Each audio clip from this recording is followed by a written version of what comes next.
maadaama xanibaadda magaalada dul saaran oo marba marka ka dambaysa ka soo daraysa iyo hadda marayso heerkii ugu liitay uguna khatarta badneed waxaa loo baahan yahay laba maskaxaan weerar ku ahayn dowladda federaalka iyo tan gobolka laakiin soo bandhigta runta isku socodka magaalooyinka muqdisho iyo sidoo kale dowlad aan iska dhiga tirin shacabka iska caabin iyo difaacuun aan la soo yuruurin ee isku kalsoon oo wax xubsata xaldoonna ah ayaa iyana loo baahan yahay muqdisho magaalo ma aha ee waxay noqotay magaalooyin isku ag yaalla oo kala xihan khatar xanuun iyo xanaaq isbarkaday ayaa dhex jiifa xal weliba dhaqso ah ayayna u baahan tahay xal waa suurtagal haddii lees maqlo oo la isku dayo in lees fahmo ujeeddadana laga wada dhigto in xal la helo madaxda federaalka iyo xitaa guddoomiyaha gobolka banaadir isku muqdisho shacabka kulama noola iyaguna isku muqdisho kuma noola wadda u xihan ayay gawaari xawaaraysan ku maraan la igama sheekaynayo oo dawladdan iyo tii ka horraysay iyo weliba mid aad uga sii horraysay wadda xihan oo lagu xawaaraynayo waan maray madaxda fuushan baabuurta waddada u xidhan tahay ee xawaaraynaysa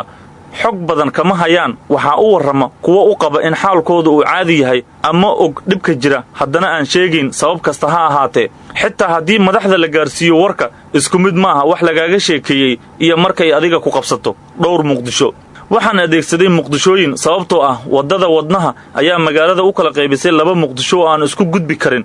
gaar ahaan muqdishada wadnaha ka sarraysa oo aan u gudbi karin muqdishada badda ka xigta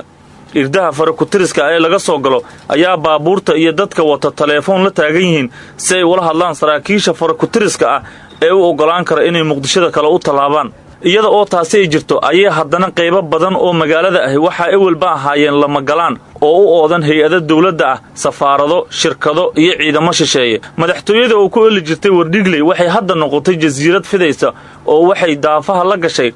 ama ilaaladeeda hordhacahi ay jidgooyooyin ka samaysteen boondheere xamarweyne waa beri iyo holwadaag waxayna si joogto ah u naafaysay waddada ugu caansan magaalada waa waddada maka almukarama iyo waddooyin kale oo badan oo ay ka mid tahay waddada maxamuud xarbi shacabka iska daa xitaa saraakiisha sarsare ee booliska ayaanay u sahlanayn inay taliska booliska tagaan bartamaha xamarweyne iyo shangaani waxaa ku habsaday nuurkana ka qaaday labada xayndaab ee waaweyn ee midna uu ootay gobolku midna ay ooteen isbahaysiga maaliyadda iyo baanka dhexe intuba waxay garan waayeen waddooyinka gaaggaaban ee hor iyo hareera mara inay dayactiraan arrintaasi waxay naafaysay faras magaalaha muqdishadii loo yaqiin magaalada hoose isla xamarweyne iyo xamarjajab waxaa waddada xeebta ka goostay isbahaysiga xabsiga dhexe iyo garsoorka taas oo dhib ka dhigtay in dadweynuhu ka adeegto kawaanka kalluunka isbahaysiga gagada diyaaradaha iyo duulka xalano deggan waxaa u xidhan aag aan labadaasi xero ku koobnayn oo ilaaladoodu jidka dhex joogaan xamarjajab waa beri iyo wadajir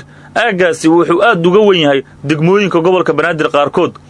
taliska nabad sugiddu wuxuu jasiirad ka samaystay shibis iyo cabdicasiis iyada oo godka nabad sugiddana aag dhan uu u xidhan yahay boondheere dhexdiisa wasaaradaha iyo safaaradaha qaarkood waxay goosteen waddooyin qaar laga dhex dhisay ganjeello qunful saaran yahay tusaaluhu intaa ka badan laakiin hadda waxaa cusub in isku socodka magaalada uu qarka u saaran yahay inuu gebi ahaanba xirmo 3 waddo oo nambar 4 iyo cabdicasiis ilaa kaaraan isku xiri jiray ayaa midkoodna ay dawladdu xiratay mid kale dayactir ayaa laga bilaabay iyadoo dhinaciisa kale uu xiran yahay tusaale kawaanka kalluunka waddada tagta dhinac waa ay ka xiran tahay dhinacna dayactir ayaa ka socda caqliga xamar ma qorin marka dhinac la dhisayo in dhinaca kale gaadiidka loo furo haddii aad joogto xamarjajab ama waa beri oo aad u socoto boondheere ma mari kartid waddada xeebta ah oo tan aan tilmaamay ma mari kartid via roma marwaas iyo raqayga oo gobolka iyo maaliyadda ayay u xihan yihiin ma mari kartid tiyaatarka oo madaxtooyada ayay u xihan tahay isku socodka magaalada labada dhinac ee aan tilmaamay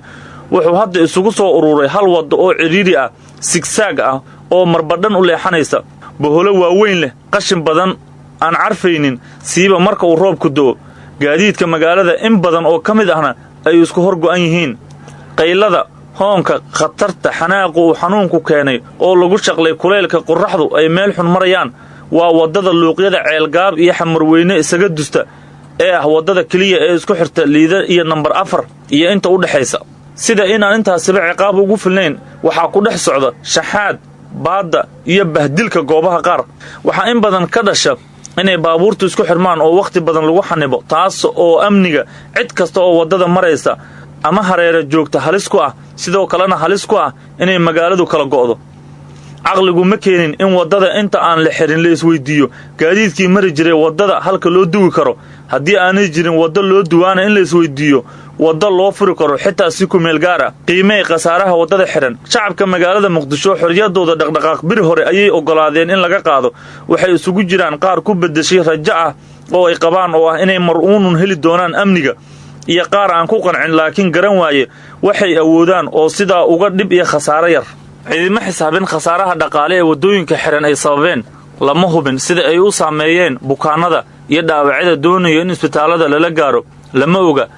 inta dadka laga xanaajiyey ee nuuc walba leh carada ay ka qaadeen ee ay dawladda u qabaan ay gaarsiisan tahay lama qiimayn khasaaraha nuuc kasta leh laysma weydiin in cabsida intaa la eg ee nolosha caasimaddu ay la socon laadahay ay tahay guul weyn oo u soo hoyatay cid kasta oo cadow ku ah dadweynaha soomaaliyeed ee muqdisho xal waa la heli karaa gobolka banaadir iyo dawladda federaalka waa magaalada keliya ee aan amarkeeda laga daba hadlin waana magaalada muqdisho waxaa loo baahan yahay inay xal la yimaadaan ama ay la tashi la sameeyaan dadweynaha muqdisho deggan waxaa la yidhaahdaa marka qofka neefta lagu celiyo wuxuu iloobaa xuquuqdiisa kale oo dhan waxa keliya oo weydiistaana waa inuu neefsado hadda shacabka muqdisho waxa keliya ay codsanayaan waa in waddada xihan la furo waxaan hubaa inay jiraan reer xamar badan oo iiga xog ogaalsan iyaga ayaana u daynayaa wixii kabid ama haddii aan khaldamay sixitaana mas-uulka aan ogayn inta aan sheegay ama shaki uga jiro isagu ha soo hubsado mas-uulka og ama hadda hubsada ee ku qanca oo sidaa raalli ku ah ma aqaan waxaan ku sheego midka aan ku qanacsanayn waxa ka qabto waxaana hubaalah in dadweynaha muqdisho ku noolka ah ay qaar badan oo ka mid ah ay diyaar u yihiin talo iyo weliba inay gacan ka geystaan in magaalada laga dhigo mid amnigeeda ilaashata lagu noolaado laguna dhaqmi karo